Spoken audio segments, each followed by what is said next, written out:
Здравствуйте, уважаемые зрители! Хочу ознакомить вас с ситуацией, что происходит в Карабахе. Так, азербайджанское издание публиковало статью. Голодные армяне дают взятки, чтобы сбежать от Варданяна. Ситуация уже там критическая в Ханкинди. И по последней информации, многие армяне, там, которые проживают, хотят уехать в Ереван, в Армению, и начали давать взятки. Вот такая информация. Вот Варданян сидит, задумавшись, как дальше жить. Так, поехали дальше, что пишут.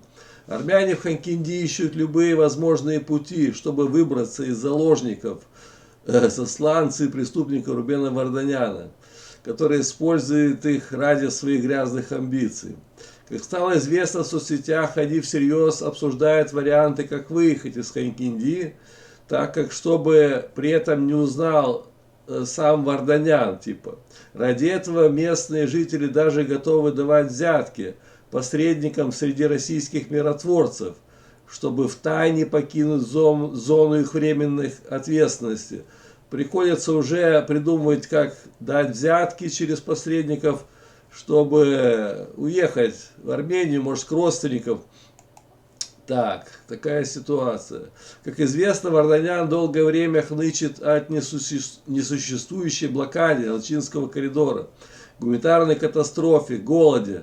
Тратят на пиар этих лживых тезисов, их освещение мировых СМИ огромные деньги. Его пешки угрожают людям увольнениями, проблемами за отказ в кооперации. От страха остаться ни с чем армяне идут на поводу преступной группировки. Но, как показывают реальные ситуации, втихаря в своих профилях, в соцсетях и закрытых чатах, они показывают, что ничего из перечисленного в Ханкинди нет в помине. Так, доказательством в очередной раз стали публикации в сети. Одна армянская семья накануне опубликовала фотографии из Ханкинди, но потом через день внезапно очутились в Кисловодске, делясь оттуда этой информацией. Если следовать логике и верить в блокаду, так эта семейка, как она могла выехать из города? Очевидно, пути есть. Просто главное, по их мнению, чтобы о отъезде не узнал сам Рубик. И это не естественный случай, не единственный случай внезапной передислокации. Сам Варданян уже признал ранее, что одна самостоятельная армянская семья также ускользнула из-под его рук, уехав в отпуск, дав кому-то взятки. Уже научились взятки давать. Правда, непонятно, каким образом.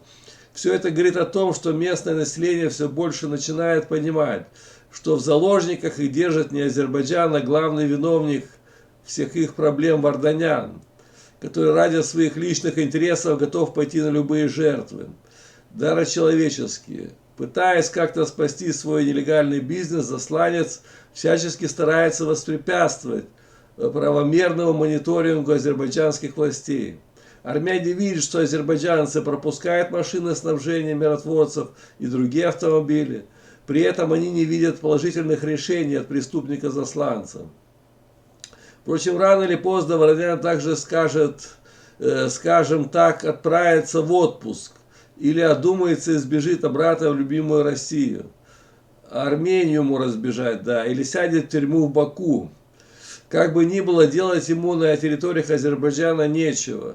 Акция будет продолжена, мониторинг будет проведен, преступники будут наказаны. Чем раньше Варданян и его свора они поймут, чем раньше наступит мир в регионе. Здесь там есть фотографии, где семья сбежала сейчас в эту самую, куда-то минеральные воды, там фотографии выложила.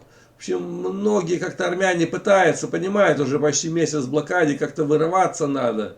И уже через, видно, миротворцев, через посредников пытаются оттуда убежать.